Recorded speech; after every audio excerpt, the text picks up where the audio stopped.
Buenas tardes. Lo primero de todo, agradecerte, Javier, la invitación. No, al contrario, muchas gracias. Colaborar contigo en la conferencia.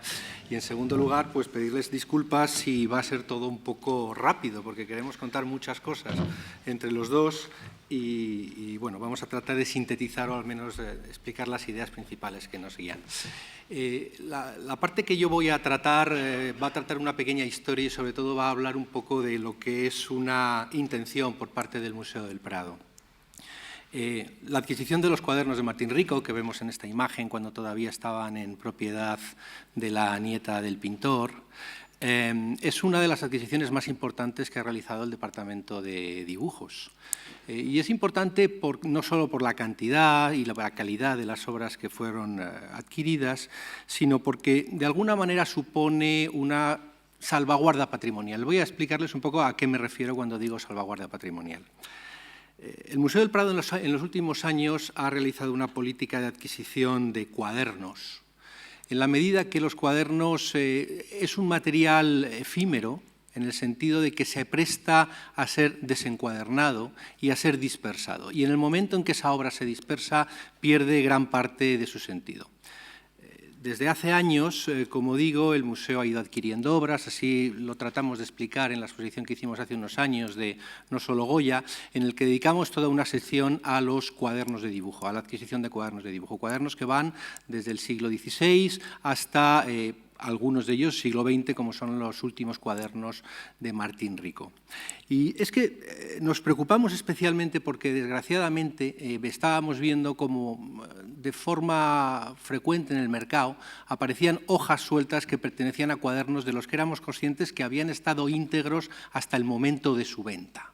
Bueno, tenemos un ejemplo muy claro en estos dos dibujos de Pinazo que adquirimos y que, bueno, pues en una subasta en Madrid se vendieron como parte de un lote que estaba formado por todos los dibujos de aquellos cuadernos. Los cuadernos fueron cortados, fueron mutilados y, por tanto, perdieron una parte enorme de su valor, en la medida de que los dibujos de los cuadernos tienen sentido cuando están en su conjunto.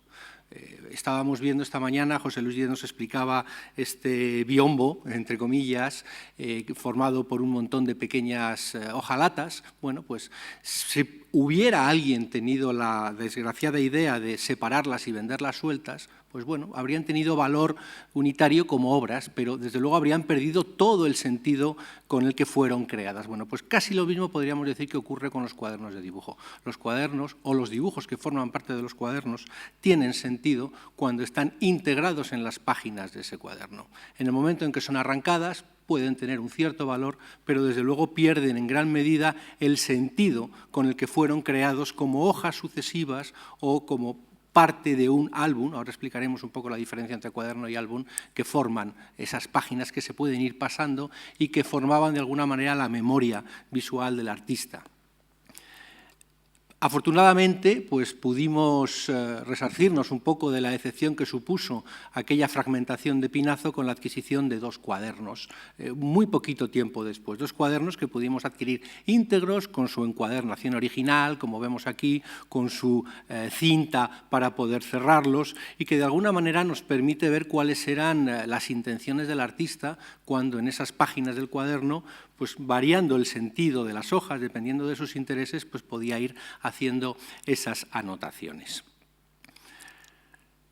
Vemos aquí otras páginas. Evidentemente, cuando vemos en esas hojas sueltas, pues podemos ver este dibujo de la parte superior izquierda. Bueno, pues lo vemos en un sentido completamente distinto al que lo deberíamos ver. Es decir, el artista ha inclinado el cuaderno, lo ha movido y ha ido dibujando dependiendo de lo que quisiera ir trazando. Esa es una idea que vamos a ver en todos los cuadernos y que en el momento en que vemos arrancada y separada pierde toda su intencionalidad. Precisamente por eso la importancia de esta adquisición de los cuadernos de Martín Rico que hemos podido ver unidos. Tenemos en la exposición un ejemplo. Gran parte de los cuadernos de Martín Rico, bueno, pues se separaron de lo que es el conjunto de dibujos de la familia. Son unos cuadernos que estaban en la colección, en el estudio de Raimundo de Madrazo. A la muerte de Martín Rico, esos cuadernos fueron donados o vendidos, no sé muy bien ahora mismo, a la Hispanic Society. Y en la Hispanic Society hicieron pues, lo que podían haber hecho en el mercado. o lo que podían haber hecho en un museo, como efectivamente es y como también se hizo hace ya muchos años en el Museo del Prado, que era por cuestiones aparentemente de conservación, pero también de permitir el fotografiado y permitir la exposición de las obras, pues era separarlos de su encuadernación, tal y como vemos en estas dos hojas de un cuaderno de la Hispanic Society, para poder precisamente exponerlos con facilidad. Desde luego, un cuaderno podemos exponer 2 páginas en un... si lo separamos, pues podemos exponer tantas páginas casi como hojas tiene el cuaderno. Bien, afortunadamente nosotros no hemos hecho eso, lo pueden ver ustedes en la exposición, pero es una práctica que ha sido muy común y que precisamente desde el Prado estamos tratando de mentalizar a todas las personas, a los propietarios, coleccionistas, herederos, a todo aquel que tiene en sus manos un cuaderno, para que sea consciente del valor del cuaderno como material, de la unidad del cuaderno. Vemos, por ejemplo, aquí precisamente las huellas de haber formado parte de un cuaderno, ¿no? Así, en principio, son causas de deterioro y, sin embargo, pues tienen su sentido, ¿no? Es donde estaban los hilos que permitían encuadernar el cuaderno.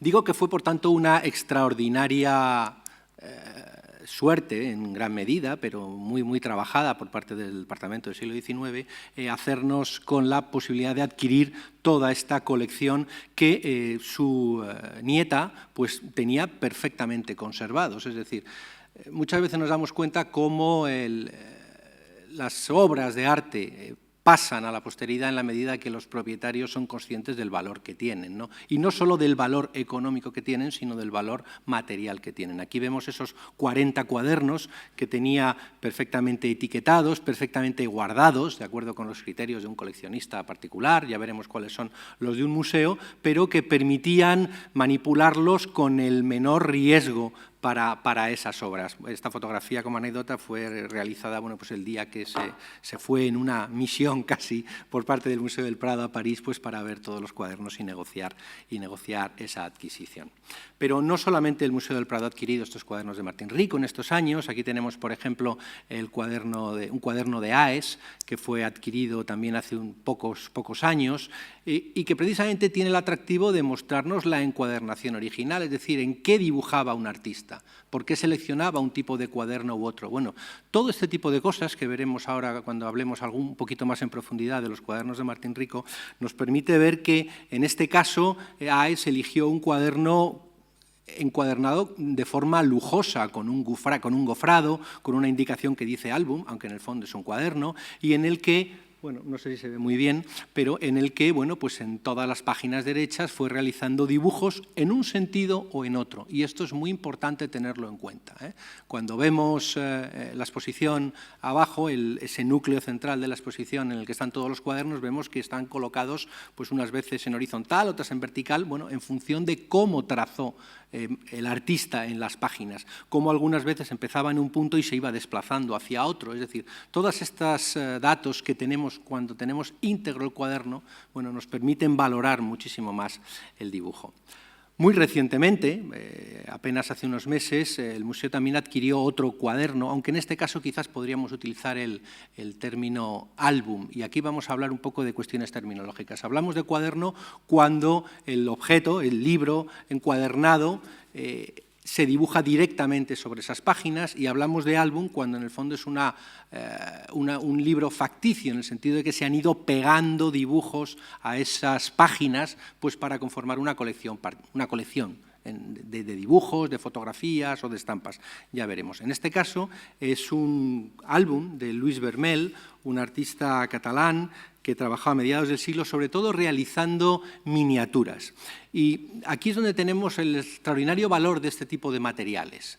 En el fondo es casi como si fuera un índice, una agenda de todos los trabajos que fue realizando en los alrededores de Reus durante un año, 1858, y en el que fue recopilando, porque las hojas están pegadas a la encuadernación, casi como si fueran unas escartibanas, donde fue pegando todos los retratos que hacía pues, de la burguesía de Reus de todo aquel periodo. Bien, son obras que tienen sentido solo en el momento de realizar la miniatura, pero que sin embargo Vermeer guarda casi como su agenda, como su diario de todo aquello que ha realizado. Y en algunos casos estos cuadernos nos permiten conservar obras que de otra manera se habrían perdido totalmente.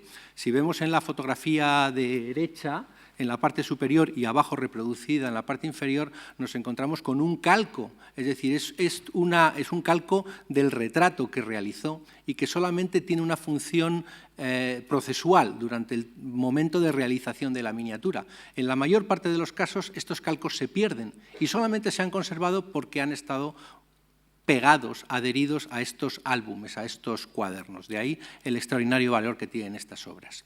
Otro tipo de álbum es recientemente adquirido, también hace unos años, es uno de los álbumes de Valentín Carderera, realizados durante su estancia en Roma. Es un álbum, es una colección facticia en el fondo, de dibujos que fue realizando en distintos formatos, en distintas técnicas y durante distintos momentos, en los que recopilaba vistas de iglesias, palacios, paisajes, copias de pinturas, todo aquello que suscitaba el interés de Carderera. Bien. En este cuaderno, en alguna ocasión, nos encontramos que alguna de las hojas ha sido cortada y solamente un trozo, es decir, es casi como una especie de cantera de la que se extraían dibujos, en unos casos porque probablemente el propio Carderera los regaló con algún otro interés, en otro caso porque alguno de sus descendientes pudo bien conservar, regalar o enmarcar probablemente alguno de esos cuadros, de esos dibujos. Pero lo importante es el valor unitario de estos cuadernos, porque de alguna manera, viendo todas las páginas una tras otra, nos damos cuenta de cuáles eran los intereses y de alguna manera el orden que el autor quiso dar a estos dibujos, porque nos va a explicar muchos aspectos de la historia o de la práctica del artista. Otro ejemplo es el cuaderno de Cecilio Pizarro, también adquirido hace unos años, en el que vemos aquí la ficha catalográfica de nuestra base de datos, en la que, bueno, pues, a lo largo de sus páginas se pegan y se dibujan, en unos casos sobre la hoja, en otros casos se adhieren dibujos de muy variada procedencia. Ocurre un poco casi lo mismo que con Vermeer. Son los dibujos que Pizarro utilizó para ilustrar numerosísimas publicaciones periódicas del siglo XIX. Dibujos que tienen su sentido en muchos casos como parte de un trabajo. Es decir, muchos de estos dibujos fueron pasados a la xilografía y conocemos la xilografía, conocemos el dibujo intermedio, pero no conocemos el dibujo inicial. Es decir, todos estos dibujos nos van a permitir muchísimo mejor conocer los procedimientos de trabajo de los artistas. Son fundamentales. De ahí esa importancia que nosotros estamos dando a la unidad. Anteriormente Mari Santos hablaba de la fotografía. Y un caso desgraciado, desde mi punto de vista, fue el que ocurrió hace unos años. Se había conservado unido todo un álbum de fotografías de Bernardino Montañés, que había estado unido pues hasta hace nada, hasta hace un par de años. Por cuestiones de mercado, el álbum fue puesto a la venta, fue dispersado. Afortunadamente nosotros conseguimos algunas de las fotografías que nos sirvieron para complementar la colección que tenemos procedente de la familia Madrazo, pero la unidad de ese álbum, el orden que se había dado al álbum, pues se ha perdido totalmente. Otros casos, como el álbum de Alcubierre, también recientemente separado, desmontado para poder exponerlo, bueno, pues son prácticas que se están realizando todavía y que yo creo que tenemos que ser conscientes de que el valor unitario de los cuadernos es un valor añadido a las obras, ¿no? Vemos este de Pizarro, un pequeño cuadernito de Jean Pilemén, que conserva el Museo del Prado también, con recuerdos de pinturas realizadas por él. Bueno, son materiales que este dibujo individualmente, no voy a decir que no vale nada, pero evidentemente tiene sentido cuando nos lo encontramos junto con otros 40 dibujos que de alguna manera nos ilustran una forma de dibujar, una forma de recordar modelos, ¿no? El Prado conserva los cuadernos de Goya, el cuaderno de Goya, perdón, no voy a hablar de él, pero de alguna manera ha sido también un punto alrededor del que se ha podido realizar toda esta colección. Ha sido el aglutinante que ha permitido hacer en muchos casos los esfuerzos económicos para seguir adquiriendo cuadernos. El cuaderno de Maella. En octubre tendremos una exposición precisamente que presentaremos los cuadernos de artistas españoles en Roma en el siglo XVIII y que precisamente valoraremos por su capacidad de contarnos una historia En el caso de Maella, pues por ejemplo, vemos cómo va a la Galería Espada y cómo dibuja varios días en la Galería Espada. Es decir, estos dibujos en su conjunto nos dicen qué trabajó, qué le interesó y qué no le interesó, porque tenemos la constancia de que ese cuaderno está formado por determinadas páginas. Dónde acaba en la Galería Espada, cuándo empieza en el Vaticano, cuándo termina en el Vaticano. De alguna manera es no solo una obra de arte, sino que también tiene un enorme valor documental. El último de los libros adquiridos, los cuadernos adquiridos, este llamado de Pronti, que es lo mismo, el cuaderno de un artista que viaja a Roma y que en Roma pues copia y se fija en todo aquello que le interesa, ¿no? Bien, como el Coliseo, en esta imagen casi invisible en el original, que aquí forzándola un poquito pues podemos ver esta imagen del Coliseo.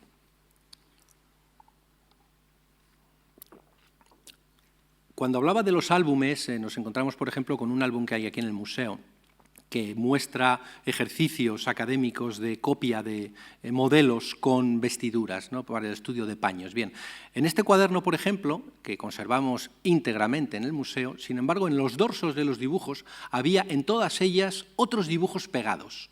Es decir, se había convertido casi en un soporte para añadir dibujos que interesaban al propietario del cuaderno en aquel momento.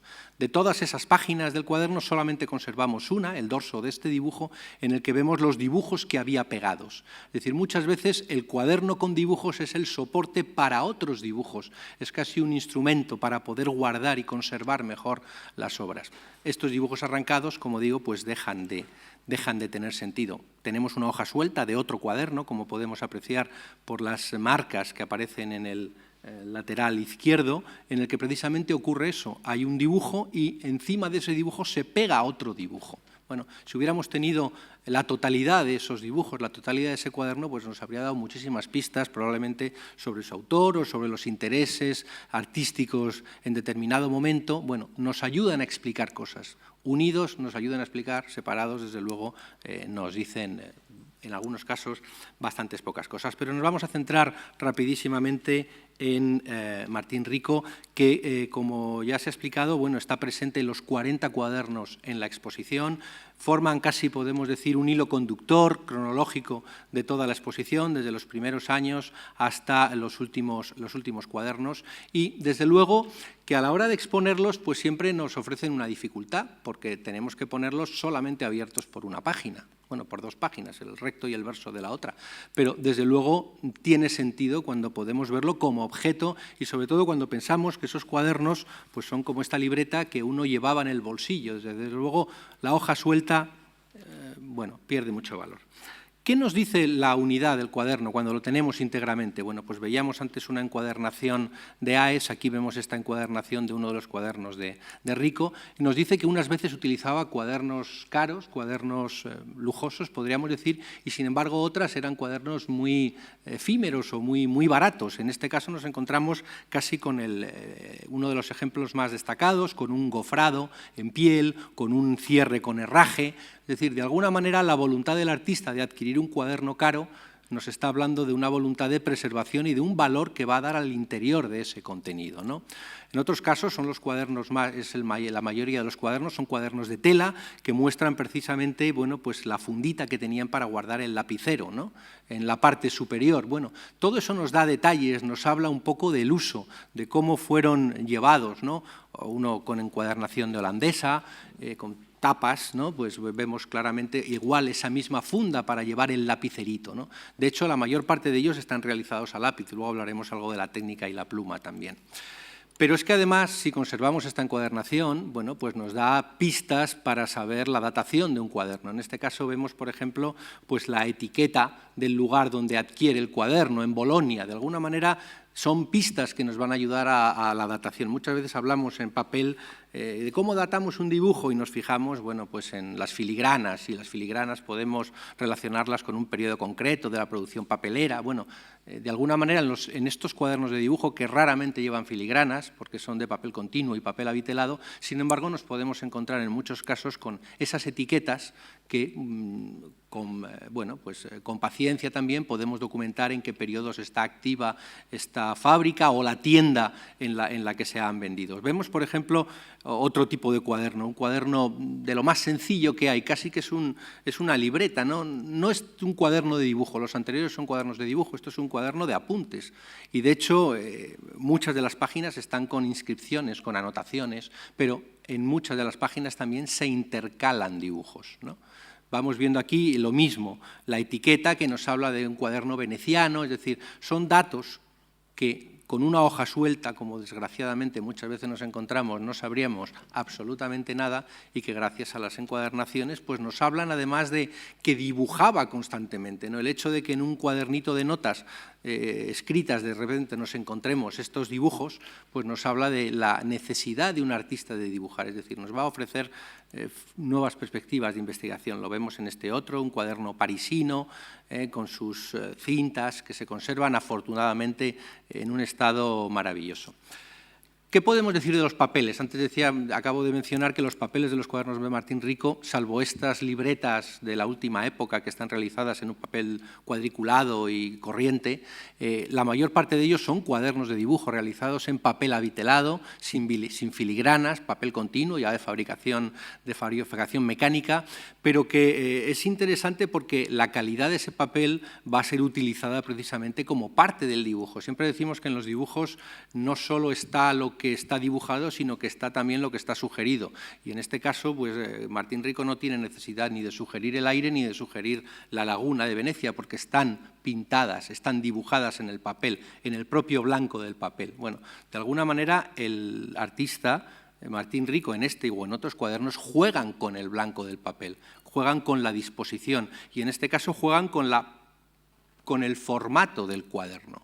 ¿Por qué eligen un formato u otro? Bueno, en este caso, si nos fijamos en las composiciones de Martín Rico, muchas de ellas muy apaisadas, está jugando precisamente también en la utilización de la doble página, y el hecho de que trabajen en un cuaderno le permite, gracias a las tapas, tener un elemento de sustentación, ¿no?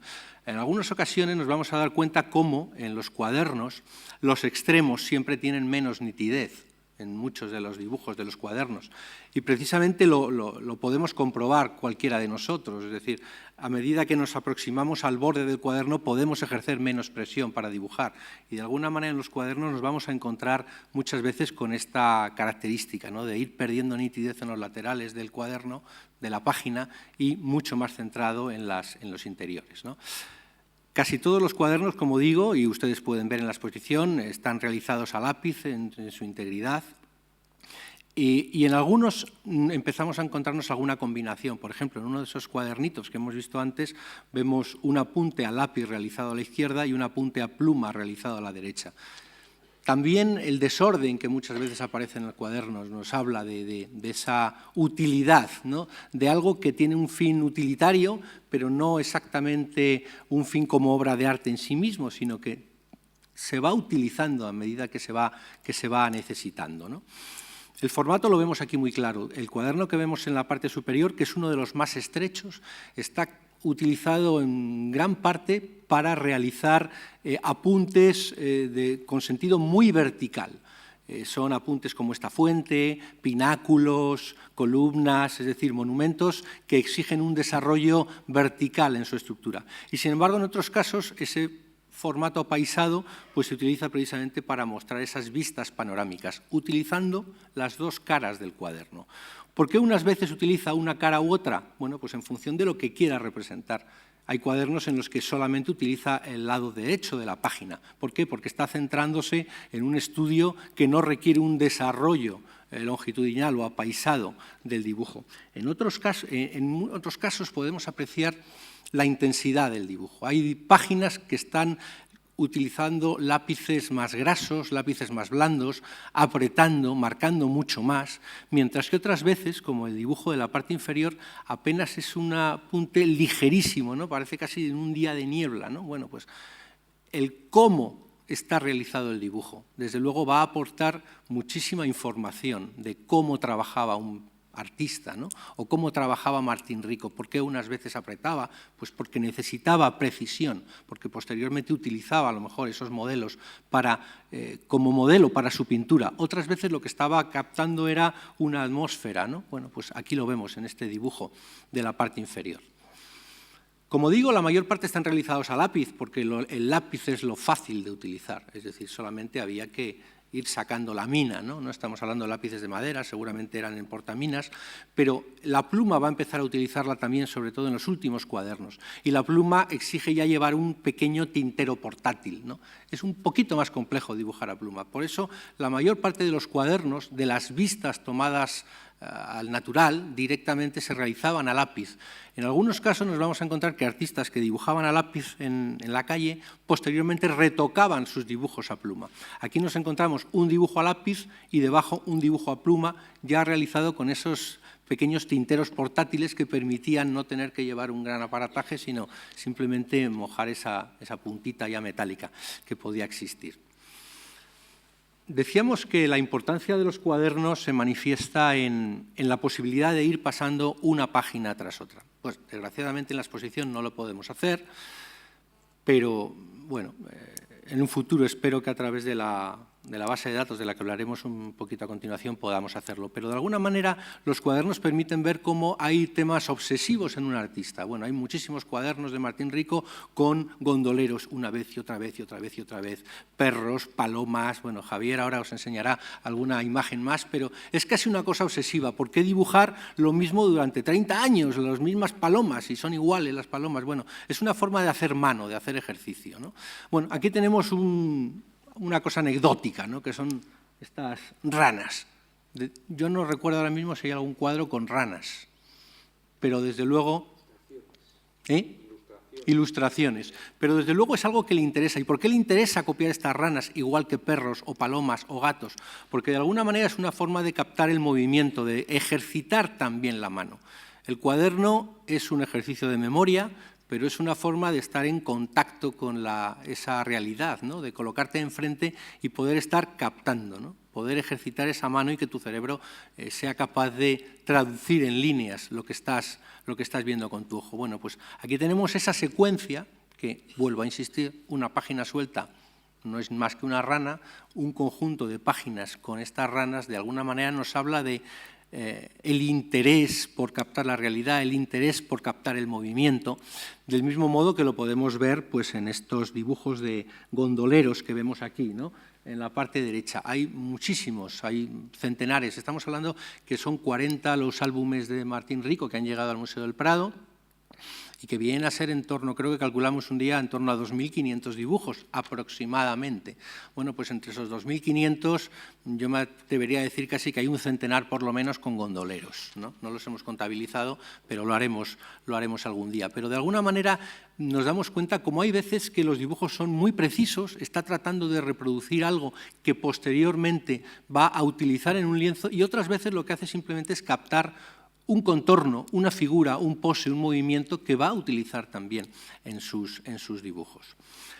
Bueno, aquí es como estaban en la colección de Clos Rico, como digo, perfectamente conservados, todos en metacrilatos, y así es como están ahora, bueno, salvo este tiempo que han salido para la exposición en el museo. Desde luego los criterios son muy diferentes desde una colección particular o de conservarlos que tenemos en un museo que siempre son de la máxima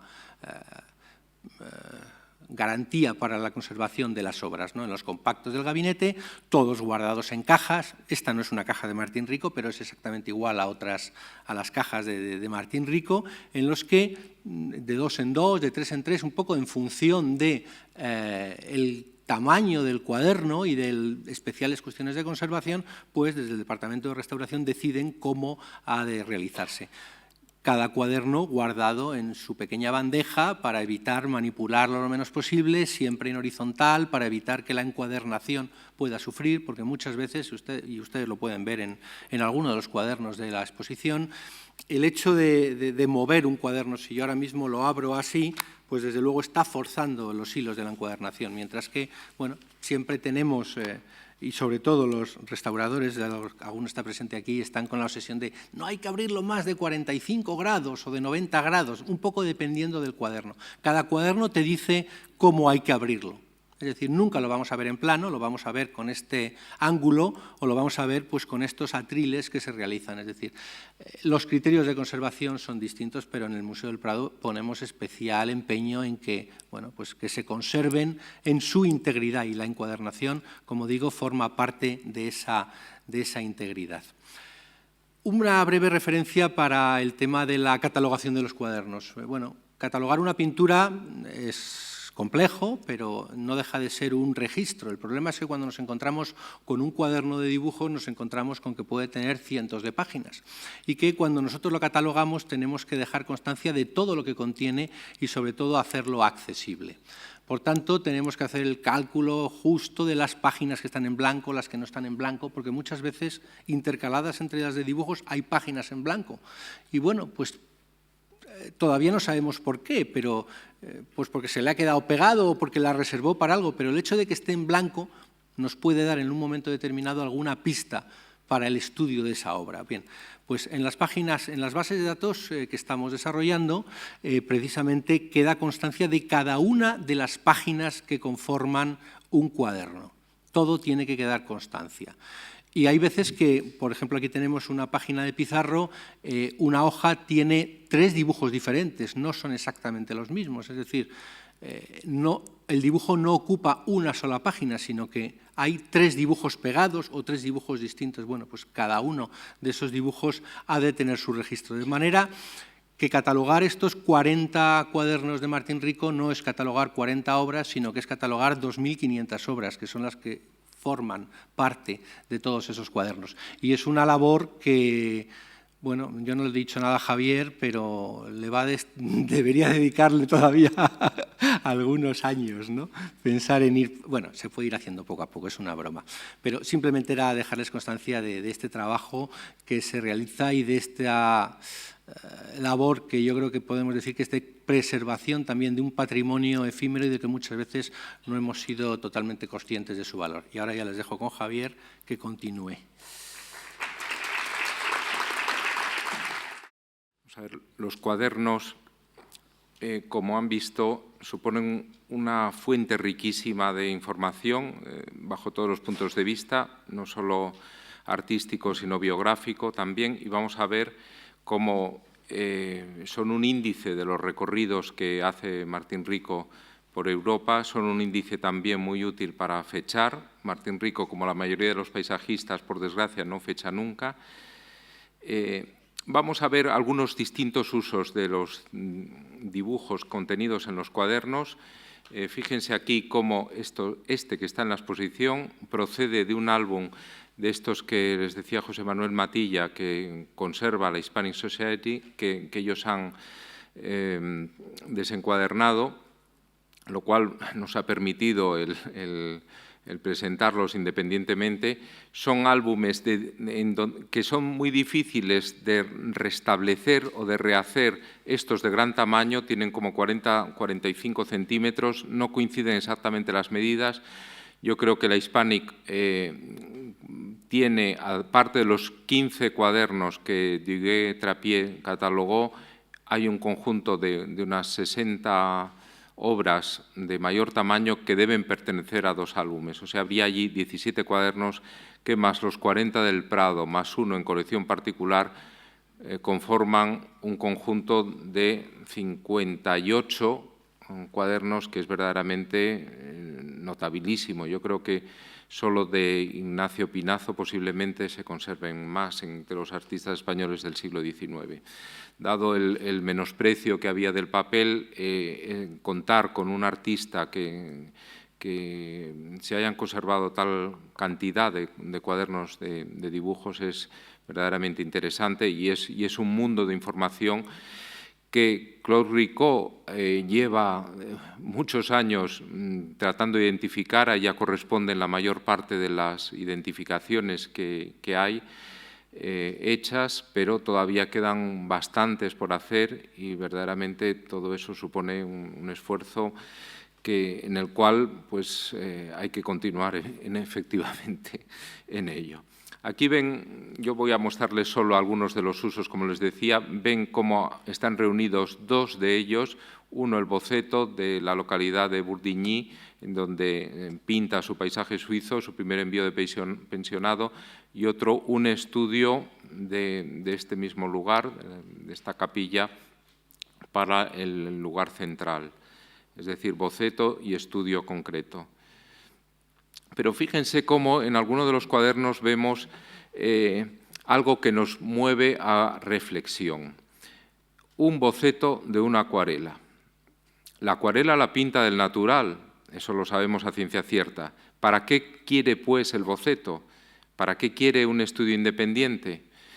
En mi opinión, es para ver, primero hace el dibujo, ve si eso tiene entidad compositiva, si eso tiene interés, y efectivamente, cuando ve que lo tiene, pinta del natural, sea a la acuarela, que es una técnica que Rico siempre hace el natural, o pinta al óleo, que a partir de 1867 pinta casi siempre del natural, salvo quizá en algún cuadro de mayores dimensiones como el Panorama de París que hemos visto, que por su tamaño quizá requiriera el estudio.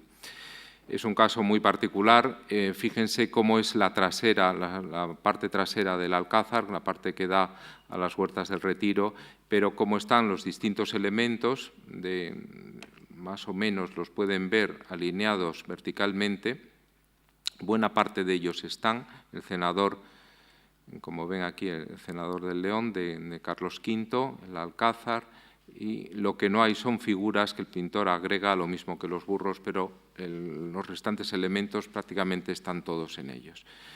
Fíjese también cómo en esta obra La Corniche que pinta en la Costa Azul, el pintor altera algo. No he traído fotografías, pero hay postales con este mismo encuadre, y esto está hecho desde un punto de vista en donde el artista refleja el soporte material, ¿no?, en el que se halla él a la hora de pintar esta eminencia, la cabeza de perro, y luego el Cap Martin que sale, que son los Alpes que se meten en el mar, ¿no? Fíjense entonces cómo el pintor, a la hora de realizar el cuadro, prescinde de esa primera lengua de tierra. Eso había empezado a hacerlo desde Poissy, desde 1869, porque nos sumerge inmediatamente en el agua, que es lo que a él le interesa más, ¿no? Es decir, él altera lo que le interesa, pero mantiene el conjunto de la composición. Por tanto, el cuaderno aquí es un útil auxiliar, es casi un verdadero boceto para la composición. Fíjense cómo en Venecia, ya avanzado el tiempo, es una obra de 1879, el artista no necesita hacer bocetos tan exhaustivos o tan minuciosos como hemos visto en Sevilla, en aquel cuaderno del año 75. Esto es apenas un croquis, un apunte croquizado. Esto, como ven, es el Palacio Soranzo van Axel, que en el cuadro del Metropolitan está perfectamente representado también. Fíjense la diferencia, el cuaderno es fiel al original, este río, este pequeño canal veneciano es mucho más estrecho. En el óleo amplifica el campo, lo hace mucho más ancho para, evidentemente, dar a la composición un sentido de mayor despliegue de las arquitecturas y para incluir este aspecto ajardinado de los árboles, más las esculturas que, evidentemente, él utiliza, y estos dos putti o amorcillos que están bailando los utiliza muy a menudo en sus pinturas y anima también con estas otras figuras, ¿no? Es decir, la perspectiva, lo vimos en San Marcos esta mañana, se amplifica, se cambia, pero el punto de partida es este croquis que él realiza, aunque luego sabemos por las descripciones que hace Beruete que Rico, que pintaba en una góndola o que pintaba sobre los puentes, se metía en el centro del agua, sobre los puentes o en la góndola, pues pintaba del natural. Las descripciones de sus contemporáneos, incluida la de Beruete, así nos lo muestran. También tenemos como, evidentemente, el artista lo que hace es modificar los edificios. Aquí lo ven, ¿no? Cómo coloca esta chimenea veneciana, que es un recurso que él hace para enriquecer, como veíamos esta mañana, lo mismo que enriquece con los árboles, y da entonces un contenido mucho más variado, más rico, más equilibrado entre naturaleza y arquitectura a esas vistas venecianas que inmediatamente por ese equilibrio que muestran son valoradas por el público. Fíjense, otro caso de boceto transformado, como el fondo de la isla de Murano le sirve para este cuadro de la colección Errazu, pero al que agrega para animar estos primeros términos. Sin embargo, el fondo verdaderamente está ahí. El pintor tiene en esa góndola de la que él dispone, puede irse cerca de la isla de Murano. Esto no se puede ver desde Venecia. En esto recuerda también a Dauvigny, que pintaba desde su bote, como luego también hará Monet, ¿no? Esto es muy importante porque el hecho de utilizar un bote, ya en Poissy utiliza botes, pero en Venecia los utiliza continuamente las góndolas. El hecho de utilizar una góndola para pintar desde ella implica una inmersión profunda en el seno mismo del paisaje y, por tanto, una asimilación más inmediata del mismo, bajo un punto de vista no solo objetivo, sino también puramente emocional, ¿no? Fíjense aquí este magnífico dibujo a tinta, muy nervioso, muy rápido, donde ciertas huellas quizá de Fortuny están presentes, con el cual había pasado temporadas, una temporada más larga en Granada, pero también otra en París, o varias en París y otra en Roma. Todo ello se vierte en el cuadro, un cuadro que hace del natural. Él tiene su estudio justamente a 40 metros de la Fondamenta de la Salute, y realmente allí pues pinta directamente. Sin embargo, esa captación tan directa y nerviosa del dibujo, fíjense cómo le permite dar cuenta de la riqueza de todo. Y fíjense especialmente en una habilidad extraordinaria de Rico para los detalles arquitectónicos y escultóricos. Muy pocos dibujantes, muy pocos pintores como Rico están tan obsesionados por representar la arquitectura y la arquitectura, los ornamentos de la arquitectura, la plasticidad que tienen tanto la escultura como los propios elementos de columnas, cornisas, frontones, todo ello, ¿no? Lo hace con una habilidad extraordinaria. Ya en su primera época vamos a ver ejemplos de estudios como estos de las lavanderas que están en la exposición. Fíjense también, es uno de los pocos bocetos que son al óleo, que son también estudios, que se conservan para un cuadro que efectivamente es el cuadro más estudiado de todos los que conocemos de Rico, el cuadro Las lavanderas de la Varenne, que pinta cerca de Chenevière en el año 65. Fíjense también este otro de Gabarras que le sirve para los cuadros que hace en Bougival, ¿no? El estudio de las esclusas, de las gabarras, de los distintos elementos, las distintas barcas típicas, que está como la de Bougival que hemos visto esta mañana, o que vemos también en este otro magnífico cuadro en Paradero Desconocido, que conocemos por una foto antigua. También fíjense cómo en estas complejas composiciones en donde intervienen aspectos de distintos lugares, fíjense cómo la portada está ligeramente cambiada, cómo toma los leones de la Puerta de los Leones de la catedral, también la verja es diferente a la que aparece en la vista original, es una verja que es de las casas del Marqués de Villena, la calle también la agrega, es decir, él construye una realidad, el Toledo que quiere mostrar Martín Rico, en realidad es una imaginación suya a partir de elementos tomados del natural, como ven, y analizados en sus cuadernos, que por eso son una especie de acervo riquísimo, de inventario utilísimo, como él dice cuando se refiere a los de Fortuny, para nutrir sus obras. Cuando hace la vista desde el Trocadero, desde la fábrica de la Savonnerie, y la vista, este panorama de París, con las vistas de los puentes sobre el Sena, bastante alterados para su disposición. Él ya había pintado en el año 83, cuando hace esta obra, llevaba 10 años yendo a Venecia, y fíjense cómo el Sena es el trasunto de un canal veneciano de algún modo, ¿no? Pero fíjense aquí también como el emblema Borghese y también la balaustrada es analizado en los cuadernos para ser llevado a esa especie de terraza que sirve como para asomarse a la vista de París. Son casos de ejemplos de estudios concretos de aspectos, no ya de bocetos como los primeros que veíamos, sino de estudios concretos para cuadros de mayor complejidad. Otro caso de estudio, lo acaban de ver ustedes, es una obra muy interesante en Verona, con estas casas perfectamente mostradas, y a veces hay que fijarse mucho porque en páginas de los cuadernos aparecen elementos como este burrito con esta carreta, con el eje muy saliente, que es efectivamente este que está en ese mismo cuaderno de Verona, donde analiza también aspectos mucho más monumentales como las arcas escalígeras o la Torre del Gardelo. Fíjense en este cuadro que regala Beruete de su segunda campaña toledana, La Casa del Greco, cómo analiza la talla de la puerta, cómo analiza también las posturas de los gatos, el pilar poligonal tan específico, ¿no? Cómo va variando, también en otros casos los aleros, los pies derechos, con lo cual el pintor, aunque trabaje del natural, puede contar con ese auxilio igualmente.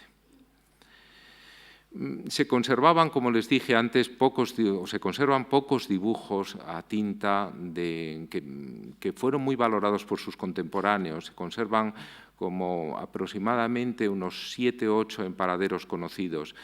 Todos ellos tienen una gran calidad. Les traigo este para que vean otro uso distinto al de cuaderno. Este es un dibujo que envía a uno de sus marchantes, Roland Nodler, el que más cuadros le compra. Esto es el trayecto San Gregorio, lo que él ve desde su estudio en el Palacio Semitécolo, este embarcadero, y fíjense cómo le escribe a su marchante diciéndole en este dibujo a tinta que va a hacer un cuadro igual que este dibujo. Y efectivamente, fíjense cómo es muy similar, ¿no? La calidad del dibujo es extraordinaria, como el propio Penel dice. Aquí está, enfrente del trayecto San Gregorio, el estudio del artista, luego compra también el piso de abajo. Aquí está el palacio de Cecilia Fortuny y aquí está el palacio o la casa en la que vivían los Breda con los que emparenta él. Realmente queda todo en muy poco espacio, ¿no? Y este es uno de los palacios que da el Gran Canal. La Salud estaría como por aquí. Efectivamente, esto es la entrada misma casi al Gran Canal. Bien, aquí ven otro uso distinto de los cuadernos. Aquí en esta Torre de las Damas se ve una composición muy similar a la de la pintura. Esto lo pueden comprobar en la exposición, pero luego hace también un dibujo que creo que debe de ser posterior a la pintura, este dibujo magnífico, este salió en una subasta hace unos años, y aquí tiene el grabado invertido que publica la Ilustración Española y Americana, cuyo director artístico es el mejor grabador en madera de su tiempo, que es Bernardo Rico, el hermano mayor de Martín, que igual que Daubigny se formó como grabador en madera. Primero Martín Rico recibe clases de Bernardo, su hermano, luego Castelló, y después presenta algunas exposiciones nacionales esos grabados en madera, incluso llega a hacer alguno, ¿no? Pues aquí tienen cuadro, dibujo y grabado a partir de un cuaderno de dibujos de un boceto originario. Esto se repite varias veces, es otro uso de los dibujos. Estas casas en Sevilla le sirven para este dibujo, para este grabado, esta silografía o grabado a la testa en realidad, en que publica la Ilustración Española y Americana con el título de Recuerdos de Granada. Aquí está la ambigüedad de Rico que quiere despistar a los historiadores y a todos, ¿no? Que se ríe un poco de esta especie de cuidado que nosotros debemos tener e identificar cada cosa. Él dice recuerdos de Granada, pero estos son casas de Sevilla, está en un cuaderno de Sevilla y él lo mezcla con otras cosas también, todas ellas de Sevilla, aunque lo llama cuadernos de Granada, curiosamente. Fíjense aquí, esta es la página completa, aquí está el árbol cerca de Santa Lucía, aquí está la casa de Pilatos, fíjense también cómo es el punto de partida también para esta reunión de dibujos. También se conservan este árbol en otro de los cuadernos, en fin, hay una riqueza extraordinaria y la mayor parte, todos menos esta parte quizá de esta composición, hay dibujos previos en uno de los cuadernos para este grabado a la testa. Por otra parte, también el año que es la Exposición Universal de París, en donde Rico trabaja muy estrechamente unido con Raimundo de Madrazo, su íntimo amigo, para poner en valor la pintura de Fortuny, también ellos mismos exponen en esa Exposición Universal que supone el triunfo de Fortuny y también el triunfo de ellos mismos en menor medida. Él se queda ese año, no va a Venecia, se queda en París y allí pinta y dibuja sobre todo un cuaderno en los alrededores de la Cité. Y hace también algunos dibujos que le compra a George Lucas y que los vende en Estados Unidos y que le dan fama como dibujante. Algunos de estos dibujos se publica en revistas, l'Art Moderne, la revista parisina de uno de los amigos de Rico, periodistas en París, pero también pasa a Estados Unidos y allí lo publica l'Amateur de l'Art, l'Art Amateur. Fíjense entonces cómo esta vista de París panorámica que está reflejando un dibujo de Martín Rico deriva también de algunos de los apuntes que en el cuaderno él mismo realiza, pero él realiza el dibujo justamente ante el natural, ¿no? Después de haberse ejercitado en los cuadernos a lápiz, aborda el dibujo a tinta, ¿no? Son maravillosos los dibujos de la Hispanic, de esos álbumes que les decía del principio, los 40 o 40 y tantos centímetros de ancho que tienen. Están sueltos, no sabemos verdaderamente cuántos álbumes formaban, seguramente serán dos, son de la campaña de 1862, en donde el estímulo de Alexander Calam, que dibujaba maravillosamente, dice Rico, en sus cuadernos y daba idea incluso del color, según dicen los recuerdos de mi vida, le estimula muchísimo para dibujar. Esto ilustra un tercer uso o un cuarto uso, ya hemos visto, bocetos, estudios para ilustraciones también, y ahora vemos el dibujo autónomo, ¿no? El dibujo autónomo acabado en sí mismo, el árbol en sí mismo, como en Aes, como en Rico, empieza a tener una entidad, el saber representarlo específicamente, como vemos, ¿no? Con un lápiz muy aguzado, muy afilado, él da esta idea de las ramas. Fíjense cómo aquí en 1862 es muy dudoso que Rico conociera algo de la estética japonesa, pero cómo se puede hablar de una afinidad electiva, quizá por algunos rasgos de esta estética, dada la calidad extraordinaria que tiene el grafismo en esta obra, que para mí es uno de los mejores dibujos que hizo jamás Rico. Este también, otro de los árboles, fíjense aquí en esta resolución tan enormemente cuidada, como da idea del peso de las ramas combadas. Como los tienen en la exposición, no me detengo en ellos. Este otro, con un lápiz más blando, fíjense, esta preocupación del Rico por la geología en estos años, los años en que todavía no ha definido su estilo,